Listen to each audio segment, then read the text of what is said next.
She was clinging fiercely to the polished wooden handle of her ceremonial gavel when she uttered that notorious expression for the fourth time in a row.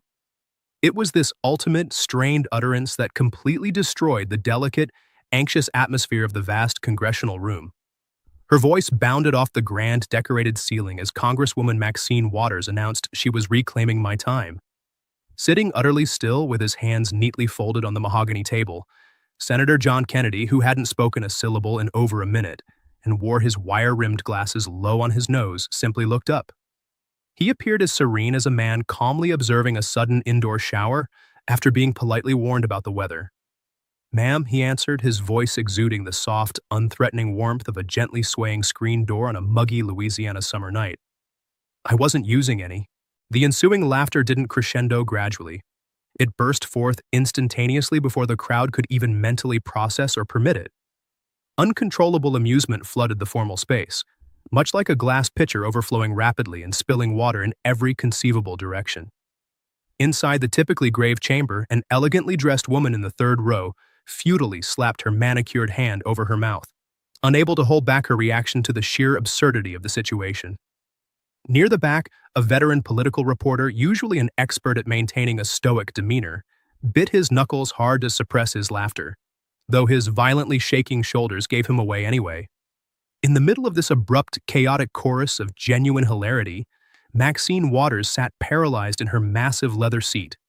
She held a useless wooden gavel, and a tired phrase that had successfully protected her from scrutiny for 30 years, suddenly struck by the horrifying realization that both her primary defensive weapons had failed at the exact same moment. To make matters worse, this monumental collapse was unfolding on live television, with every camera transmitting her realization to countless American homes. To understand how the most formidable and ruthlessly effective committee chair in the Capitol lost complete command of a massive room to a slow-blinking country lawyer, and three simple words, one must go back roughly 40 minutes. We must rewind to the exact moments before the laughter erupted, when Waters was completely and unshakably certain that she controlled every aspect of the chamber's time, believing she always would. The hearing was unequivocally her territory, governed entirely by her rules.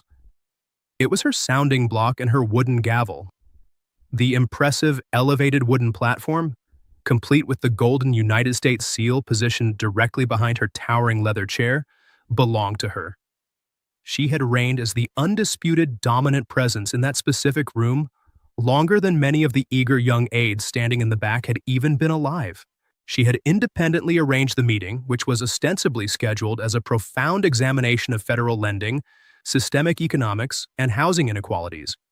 However, she had purposefully and specifically ordered that Senator John Kennedy of Louisiana be placed on the witness list. The press, gallery attendees, and political insiders widely suspected her true motive was theatrical.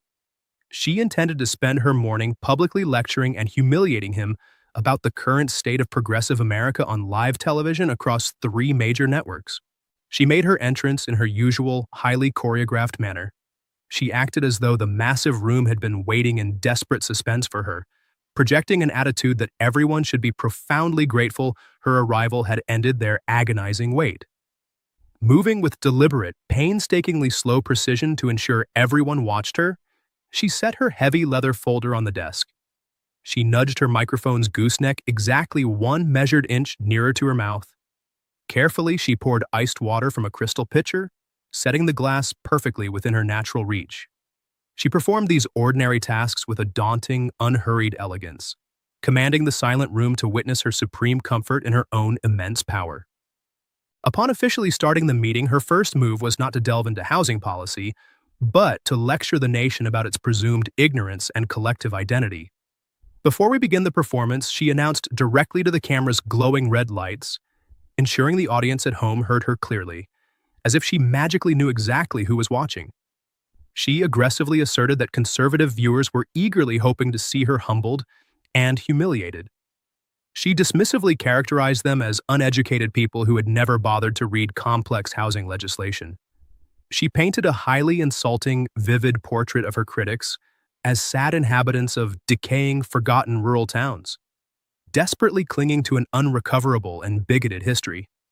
She ridiculed them for getting their political news from static-filled radios inside rusty pickup trucks, parked somewhere between rural churches and agricultural feed stores.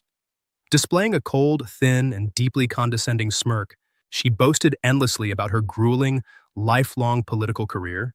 She boldly proclaimed herself the living embodiment of America's progressive destiny, while explicitly dismissing Senator Kennedy as a sad remnant of an outdated past. She fiercely demanded that the impending conversation not be treated as a respectful exchange between equals, but as a strict, one-sided lecture delivered from her moral high ground. A distinct, deeply uncomfortable murmur spread through the crowd.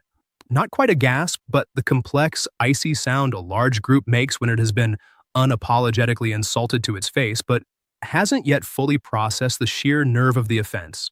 Appearing incredibly satisfied with her rhetorical supremacy, she leaned back into her plush leather chair. She had just broadly insulted millions of hard-working, tax-paying Americans in Louisiana, Mississippi, and even conservative farming regions of her home state of California, essentially telling them their beloved communities were embarrassing relics that modern America was correct to abandon. She delivered this massive insult with a tight, smug smile, entirely convinced she had achieved an untouchable rhetorical triumph. Senator John Kennedy showed absolutely zero emotional or visible reaction to the sweeping insult. True to his lifelong strategy, he never revealed his hand when under attack. He just sat comfortably in his witness seat, hands calmly folded, letting her entirely venomous opening monologue run its full theatrical course. He then brilliantly allowed the complete absence of expected applause to linger heavily in the dead silence. He let the intensely awkward pause extend a full second beyond the limits of social comfort, and then a half-second more. The tension was so thick that people throughout the chamber, from top officials to lowly interns, began to legitimately wonder if the silver-haired gentleman had even heard her, or if his hearing aid was broken. Finally breaking the deep silence, he leaned into his microphone and offered genuine folksy thanks. "Madam Chair," he stated, his voice thick as southern molasses. "Thank you for that." That was real educational. He pondered the word educational slowly, analyzing it as carefully as a smooth, fascinating pebble discovered on a dirt path.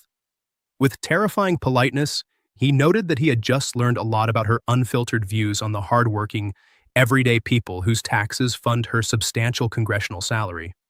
A scattering of nervous, involuntary laughs erupted across the room before people could silence themselves.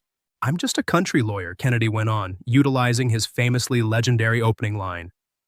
This was the exact preamble he always used just before intellectually and rhetorically destroying a political rival, a deadly, stealthy maneuver that her absolute arrogance prevented her from recognizing. He pointed out his humble roots in Zachary, Louisiana, proudly mentioning its incredibly small population. He acknowledged unashamedly that his constituents had deep historical roots, with generations proudly farming the exact same land their grandfathers had worked. He mentioned they attended the same comforting churches, fixed the same dependable cars, and listened to the exact same radio shows she found so naturally laughable and beneath her dignity.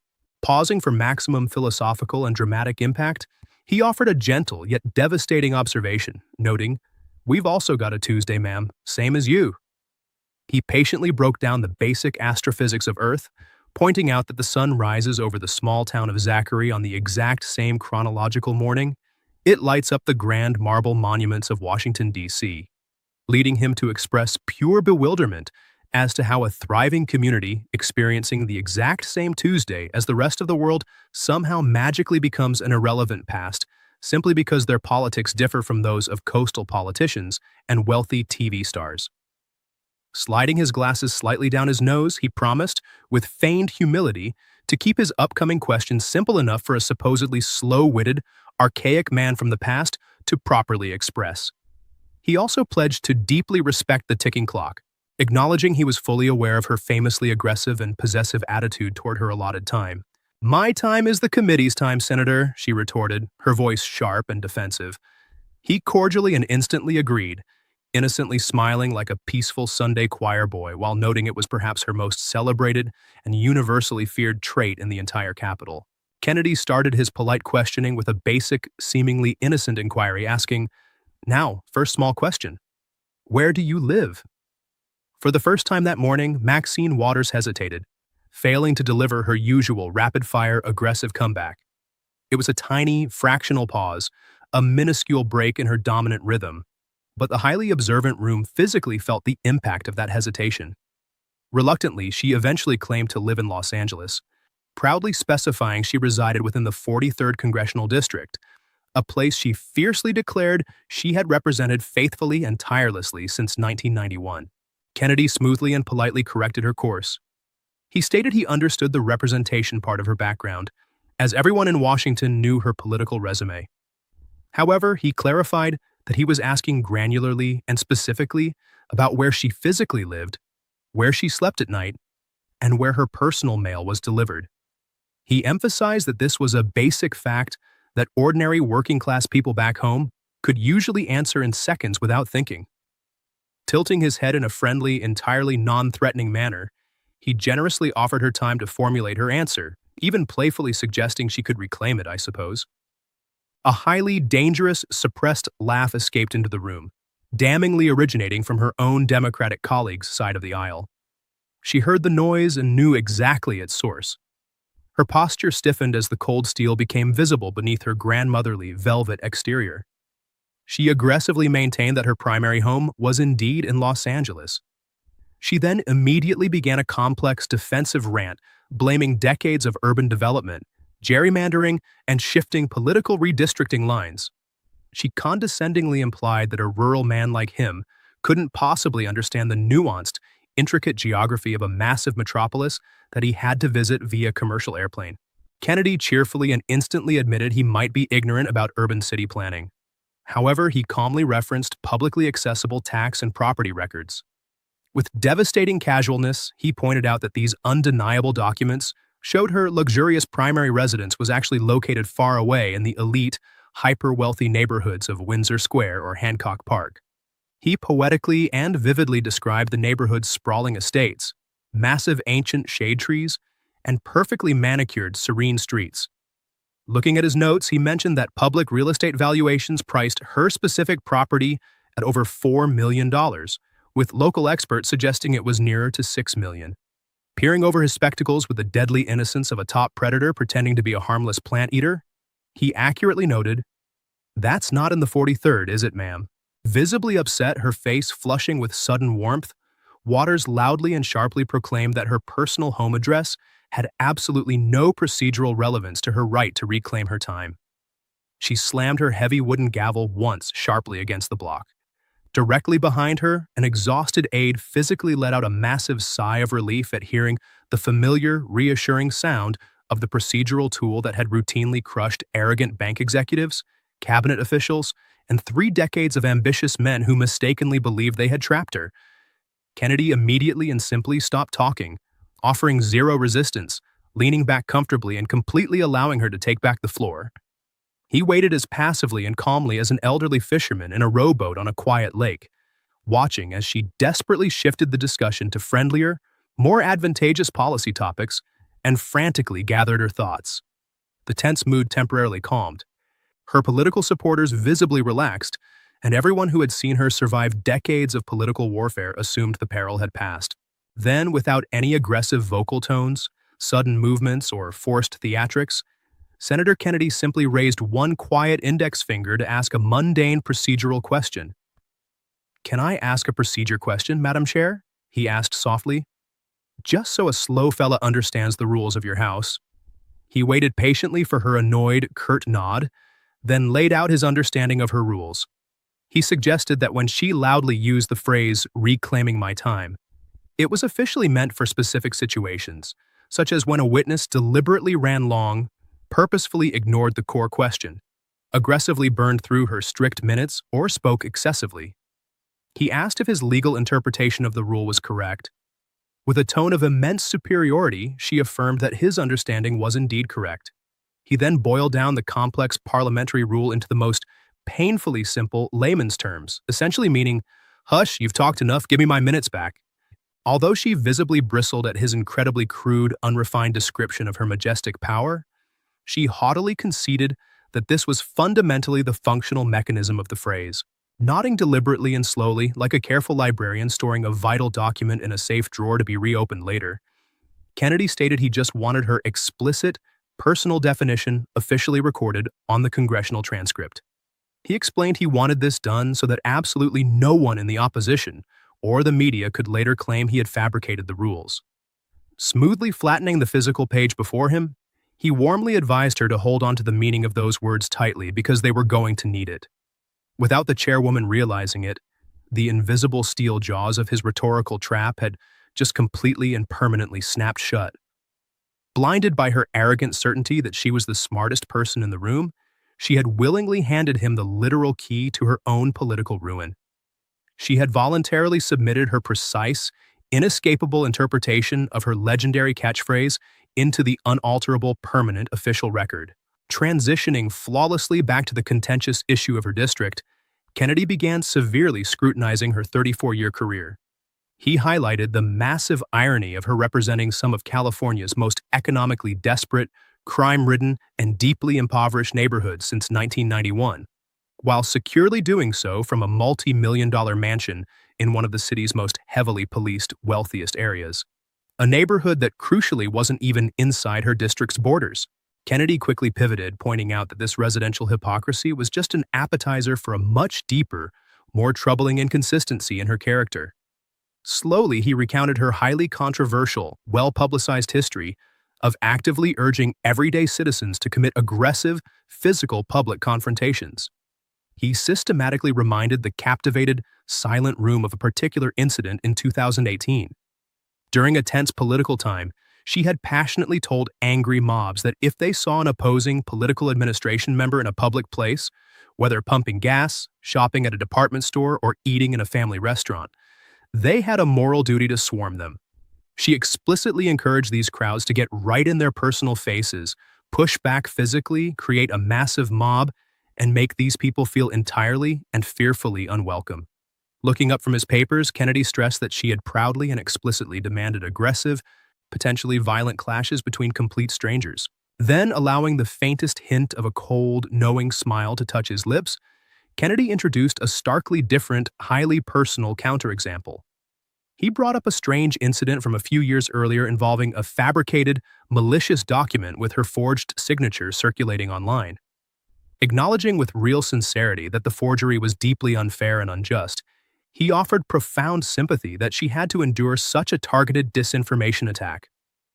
Rhythmically tapping his papers, he pointed out her immediate, massive reaction to this non-violent offense. She didn't summon a mob. Instead, she instantly contacted the highest levels of the FBI. She filed a severe, formal legal complaint, labeled the fake document a heinous federal crime, and fiercely demanded that the United States government use its full power to prosecute, arrest, and track down the culprit. The room descended into the profound, heavy, highly expectant silence that always comes right before a devastating, massive, and unavoidable impact. Playing the simple country lawyer again, Kennedy dramatically pretended to struggle to reconcile these two vastly different realities. He summarized it with lethal precision. When she was personally bothered by fake words on paper, a situation completely lacking raised fists, imminent violence, or physical mobs, she immediately and reflexively called upon the massive federal government's absolute protection and effortlessly received it. Yet when she simply disagreed with other Americans' politics, she enthusiastically and actively ordered volatile mobs to physically surround them and their families at vulnerable spots like gas stations. Raising his palms upward in mock defeat, looking like a simpleton defeated by basic math, he exposed the sickening, blatant double standard. Premium, elite, white-glove FBI protection, exclusively for herself, but terrifying, aggressive street-level clashes for the general public.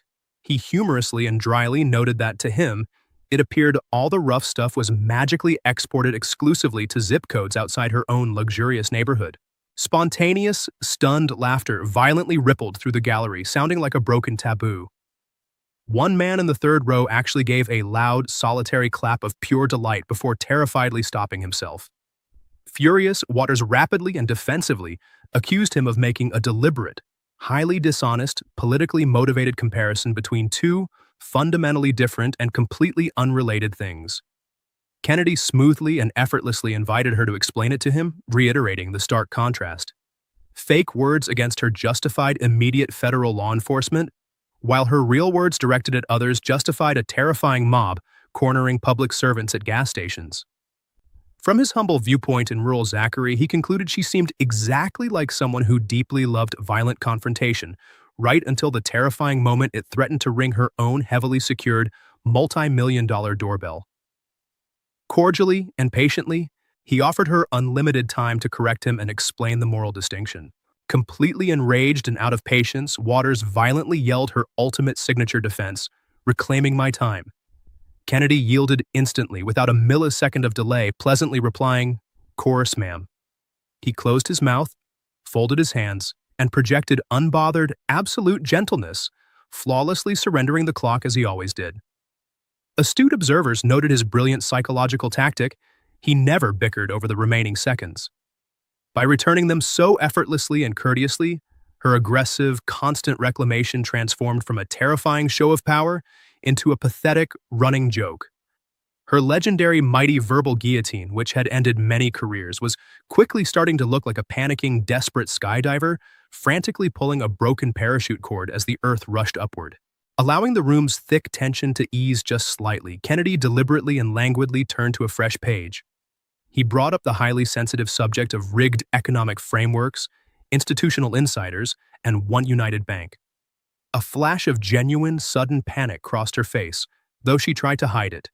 She immediately and aggressively grew defensive before he even finished speaking, loudly pointing out that she had been thoroughly investigated and completely cleared by the Congressional Ethics Board years prior regarding that issue. Kennedy almost boisterously and loudly agreed with her, making sure no one watching misunderstood him.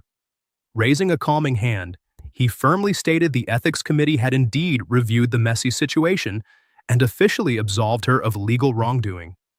He promised he wasn't trying to unethically retry a closed case, boldly professing his deep belief in the American legal presumption of innocence, even in a corrupt town like Washington, D.C., before carefully setting his page down. He claimed he merely wanted to clarify the historical record for the everyday viewers who might not grasp high finance. He described the terrifying, grim days of the 2008 financial crash, recalling the all-time high national panic, citizens losing homes, and major banks going bankrupt. During this exact period of unprecedented economic fear, he noted, her husband held roughly $350,000 in highly vulnerable stock in this very struggling institution. Kennedy smoothly explained how she then leveraged her immense political influence to arrange a highly exclusive meeting between various minority-owned banks and top U.S. Treasury officials. Miraculously, against all market logic, the exact bank holding her family's wealth emerged from this meeting with a massive, life-saving $12 million taxpayer-funded bailout. He acknowledged once more that she was technically cleared of breaking laws, noting with dark comedy that her grandson on her staff received only a toothless letter of reprimand. When Waters haughtily declared she completely missed his overarching point, Kennedy lowered his voice to a serious, gentle register, clarifying his point was never legal. His core argument hadn't changed since he sat down. For 34 highly profitable years, she passionately told the desperate working class that the entire American economy was fundamentally corrupted to ensure wealthy insiders always won while the little guy got crushed. Yet, spreading his hands wide, he pointed out that during the exact moment her family's massive assets were legitimately threatened in the worst financial crisis in 80 years, that supposedly rigged system worked flawlessly for her. The institution was saved by taxpayers, her family's investments were protected, and the very next morning, she woke up in her mansion to resume lecturing the less fortunate about systemic disadvantages. He meticulously and carefully noted he wasn't accusing her of breaking a single written rule. Instead, he was highlighting the sickening, massive moral gap between the impoverished struggles she preached about to win votes and the highly protected elite reality she actually lived in. He dryly noted that neither reality seemed to physically exist near her 43rd district. A murmuring, heavy, dark laugh spread through the crowd, a mix of amusement and profound, disgusted realization. Cornered once more, Waters snapped, "Reclaiming my time," to which Kennedy effortlessly replied, "All yours, ma'am," retreating to his passive posture. In the third row, an old man in a faded VFW hat smiled broadly, unable to hide his amusement, even at gunpoint. Refusing to give up after dominating 15 brutal elections, Waters took her rhetoric to its nuclear maximum capacity. Violently pulling the microphone close, she unleashed her customary, terrifying, fiery passion, the exact intensity that had protected her from countless arrogant male opponents. Her voice soared with righteous anger as she explicitly framed the situation for the cameras. She claimed Kennedy was fundamentally incapable of psychologically or physically handling a powerful black woman holding ultimate authority and wielding a gavel. She angrily brushed off his surgical questioning as the nation's oldest, vilest prejudice, cowardly hidden behind a folksy smile and a charming rural drawl.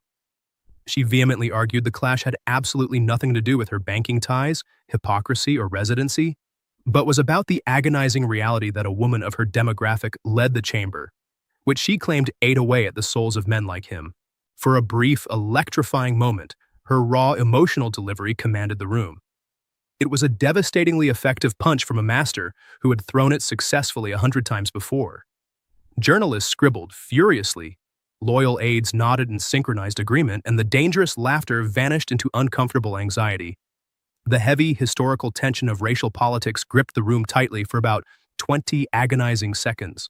It might have lasted indefinitely, letting her escape again, but a congressman at the far end of the curved dais slowly leaned toward his microphone. He was a black Republican who had sat respectfully and completely silent all morning with his hands folded. When he spoke, it wasn't with anger, but with the bone-tired, even voice of a man who had waited a long time to speak a fundamental truth. He stated he would interrupt just once and then happily go back to being quiet. He directly validated Kennedy's question about the FBI protection versus the gas station mobs, calling it a highly relevant, completely fair political inquiry. Staring unflinchingly at the chairwoman, he forcefully and adamantly rejected her desperate claim that skin color had any role in the questioning. As a black man on the same panel, he stated it was his question too. Pausing to let his words sink in, he beautifully and poignantly explained that true victims of prejudice carry that heavy, dark history every single day. They don't have the luxury of conveniently opening it like an umbrella whenever the political weather gets rough during a hearing. He sternly scolded her, saying that when she selfishly used the painful history of racism as a cheap shield to dodge a valid question about her mansion, she tragically and fundamentally cheapened the struggle for everyone else who can't just drop the burden when the cameras turn off. Firmly but softly, he advised her to put away the race card and just answer the man's gas station question. The politically correct nervous tension instantly evaporated, replaced by something far more fatal for Waters, which was absolute permission. The quiet chuckling restarted as a member of her own committee and demographic eloquently and publicly rebuked her for weaponizing race to avoid accountability. Kennedy let the devastating, profound silence echo. A master of the pregnant pause, he slowly sipped his iced water and set the crystal glass down. For 3 agonizing seconds, the sharp click of that glass was the only sound in the room. Kennedy noted he would have gladly dropped it all if it were just one angry speech or a single housing discrepancy. He humbly admitted his own flaws, recalling a time he arrogantly bragged to a reporter about solving the federal deficit, only to realize that night he couldn't balance his own checkbook, drawing warm, genuine laughs from his allies. However, his tone hardened slightly as he emphasized she had been running the exact same hypocritical playbook for 34 years and was terrifyingly good at it. He declared the taxpayers funding her lifestyle deserved to see her playbook dissected in slow motion, just once. He reiterated her lifelong thesis that the system is rigged for rich, powerful insiders who have been in Washington so long they forgot what a grocery bill looks like. Staring into her eyes, he stated his total, unironic agreement with her premise. He said he was simply trying to locate one of those powerful insiders right there in the room. He brutally and pointedly described her as the longest-serving, most powerful insider, chairing the Financial Rules Committee, living the best life in the most expensive house, farthest from the desperate people named on her door. He concluded that for over 3 decades, she warned America about a dangerous elite archetype. Yet every morning she woke up and looked at exactly that person in her mirror. Nobody laughed. The truth pierced too deeply, settling heavily into the silent core of the room where permanent judgments are made. She weakly tried to demand respect, but Kennedy interrupted with absolute finality. noting they bypassed respect 40 minutes ago when she arrogantly reduced millions of hardworking citizens to bigoted, simplistic relics. An assistant desperately slid an emergency memo onto her desk, but it proved entirely useless. Her hand shoved it aside face down, completely ignoring its contents as her empire crumbled. In the gallery, the elderly veteran in the faded VFW hat steadily and painfully stood up, holding the chair in front of him for balance. He stood with the proud, rigid posture of an old soldier. Without yelling, his voice breaking the silence like rolling gravel, he said he drove 6 agonizing hours through the night just to see somebody, anybody, force her to answer a straightforward question. For 40 years, he had watched her scream on TV, telling everyone who to be mad at, but had never seen her genuinely answer a difficult inquiry. His voice thick with emotion, he confessed he truly thought he would die before seeing it happen. Staring at the platform with profound exhaustion rather than rage, he vowed to keep standing while she tried to respond. The most devastating visual, broadcast continuously to millions, was Waters' humiliating, absolute inability to make eye contact with the standing veteran. Completely desperate, stripped of her racial shield and out of rhetorical ammo, she blindly reached for her final crutch. Grabbing the heavy wooden mallet and pulling the mic violently closer, she prepared to unleash the phrase that had ended thousands of interrogations. "I am reclaiming," she began, aggressively leaning into her intimidating, combative posture, but her mental state was fractured. Her phrasing was panicked and jumbled, and her physical grip on the tool of power was tight, awkward, and fundamentally wrong. As she forcefully slammed it down to assert dominance, the wooden head completely missed the striking block. Instead, it violently collided with the hard metal lip of the microphone. Instead of an authoritative, dignified thud, it produced a deafening, catastrophic crack, a brutal audio spike that blasted from every speaker, rolling through the dead, silent room like an anvil falling from the ceiling. The audio system instantly shrieked with piercing, agonizing feedback. The mallet deflected wildly, slipped from her sweaty grip, skidded rapidly to the edge of the dais, wobbled perilously for a second, and finally rested motionless. The entire room stared in frozen disbelief as the powerful chairwoman gazed down at her fallen instrument, as if it were a bizarre alien artifact she had never encountered and didn't know how to operate. Summoning one final agonizing attempt to project her former dominance, she expanded her posture in the leather chair and inhaled deeply, desperately searching for her booming, authoritative voice. "I will not," she stammered, trying to declare her refusal to let the committee be compromised. But the powerful rhetoric faltered entirely, grasping blindly for vocabulary that refused to materialize, ultimately crashing into unfulfilled silence. Faced with an expanding void of silence and stripped of all other defenses, she defaulted to her deepest, most ingrained reflex, because muscle memory is the absolute sole survivor when intellect and authority completely fail. Staring blankly at the empty space where her tool used to be, Maxine Waters softly and pathetically muttered to absolutely no one, "Reclaiming my time." Senator John Kennedy, flawlessly mute for 60 full seconds, peered over his spectacles with a demeanor that was simultaneously gentle, endlessly patient, and historically ruthless. "Ma'am," he softly declared into the microphone, "I wasn't using any." That precise instant, the room collapsed into absolute, uncontrollable pandemonium. It wasn't a polite Washington, D.C. giggle. It was a thunderous, helpless roar of genuine laughter that violently consumed the massive crowd and refused to give the dignity back. It compounded as attendees laughed at the spectacle and each other's shock. A woman in the front row had to physically remove her glasses to dry her streaming tears of mirth. A hardened journalist gnawed desperately on his knuckle, unable to stop his shoulders from convulsing. The standing veteran covered his mouth, his old eyes sparkling with pure, unadulterated delight. Even a stern armed marshal studied the floor tiles intently to hide his massive grin. This laughter wasn't born of political malice. It was the profound, undeniable sound of a group of humans simply no longer afraid. In that split second, Waters understood a grim, immutable truth. Once an audience permanently sheds their innate fear of you, it can never be retrieved. Future debates might be won, but that magical aura of intimidation is permanently extinguished. There is no procedural maneuver to reclaim it. Kennedy refrained from laughing. He endured the chaotic noise like a weathered farmer waiting for a summer storm to pass. Once it subsided, he meticulously aligned his documents and addressed the defeated chairwoman, observing she had dedicated her career to aggressively confiscating others' minutes. Now, ironically, on the one morning someone cordially handed all her time right back, she discovered she had absolutely nothing to communicate. Removing his glasses, he delivered a devastating closing assessment. She never actually desired her own time. Her true goal was merely to monopolize everyone else's, accomplishing with a dozen words what thousands of angry speeches never could. In the immediate, crushing aftermath of the catastrophic miscalculation, Maxine Waters remained entirely frozen, making absolutely no physical or mental effort whatsoever to retrieve the disgraced, fallen wooden mallet that had just betrayed her. Furthermore, she made no attempt to reach for her legendary, once terrifying verbal catchphrase, leaving it completely abandoned in the tense atmosphere. Instead of fighting back, she simply and numbly interlocked her fingers tightly over the pages of her prepared, now useless text. She sat there in the massive chair, staring completely blankly and silently, directly into the unblinking, glowing red lights of the broadcast cameras that were beaming her ultimate defeat to the entire nation.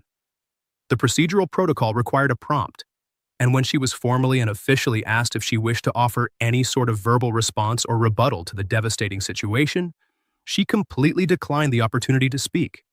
That profound, heavy, and absolutely deafening silence in the grand room marked the precise, historical exact moment that the national legislature's single most feared and effective political catchphrase permanently degraded and dissolved into a pathetic, widely mocked national punchline. As the physical participants slowly and awkwardly began to clear out of the solemn congressional chamber, the corresponding digital footage of the disastrous event immediately gained a massive, unstoppable, immortal life of its own across the internet. By the time the mid-afternoon hours arrived, the specific, perfectly encapsulated 40-second video clip had become entirely inescapable everywhere you looked. This incredibly viral snippet prominently featured the catastrophic fumbled mallet, the agonizing shriek of the audio feedback, the utterly bewildered and defeated congresswoman, and the brilliantly passive, slow-blinking country lawyer who had orchestrated the entire downfall. The broader American public that was aggressively consuming and sharing this broadcast was completely uninterested in debating the complex nuances of federal housing policy or systemic economic structures. Instead, they were spending their afternoon hysterically and uncontrollably laughing at the shocking sight of an arrogant, previously untouchable political woman desperately attempting to forcefully seize time away from a passive man who had already politely and willingly yielded it back to her. Later that exact same evening, the psychological toll and the sheer comedy of the morning's events were still heavily lingering in the Washington atmosphere. An incredibly exhausted political aide quietly confessed a profound realization to a close colleague. She admitted that she simply could not accurately recount the sheer, overwhelming absurdity of the heavy wood cracking against the microphone in that incredibly tense, dead silent space without physically grinning. Capturing the profound paradox of the viral moment, she vividly described the catastrophic event, calling it the absolute loudest quiet that she had ever personally experienced in her entire life. Meanwhile, deep within the private, shadowed corridors of the Capitol building, a serving Democratic congressman discreetly and cautiously whispered a deeply grim, universal political truth to those listening. He solemnly acknowledged that while powerful politicians can routinely and easily survive intense public hatred, they absolutely cannot survive the fatal poison of public mockery. There's simply no press statement or strategic maneuver that can possibly unlaugh a room, he astutely noted, right before hastily turning and hastening away into the busy hallway. Long after the crowds, the reporters, and the politicians had finally dispersed from the grand hearing room, the infamous wooden mallet stubbornly remained resting on the dais exactly where it had originally tumbled and fallen. A lingering congressional staffer briefly considered the idea of physically retrieving the fallen instrument of power, but ultimately decided against it, leaving it completely abandoned on the polished wood. Consequently, a stark, humiliating photograph of that specific discarded, useless tool circulated widely across media channels the very next morning. Chairwoman Waters had simply ignored the fallen gavel entirely upon her departure, silently exiting the room by walking directly past numerous aides and staffers who did not even bother to lift their eyes upward from the glowing screens of their cellular phones to acknowledge her presence. Conversely, Senator John Kennedy lingered behind just briefly in the emptying chamber, taking his time calmly and meticulously folding his printed pages and tucking them securely into his suit jacket. As he was finally walking out of the building and heading toward the elevator lift, a curious reporter intercepted him, directly asking if the senator had purposefully meant to publicly humiliate the powerful chairwoman. "No, sir," Kennedy replied with his signature unfailing politeness. He simply gave the demanding chairwoman the exact minutes that she had so aggressively demanded, perfectly exposing the undeniable fact that she fundamentally had absolutely nothing of substance to say. Following that final, devastatingly accurate assessment, the heavy steel elevator doors definitively sealed shut,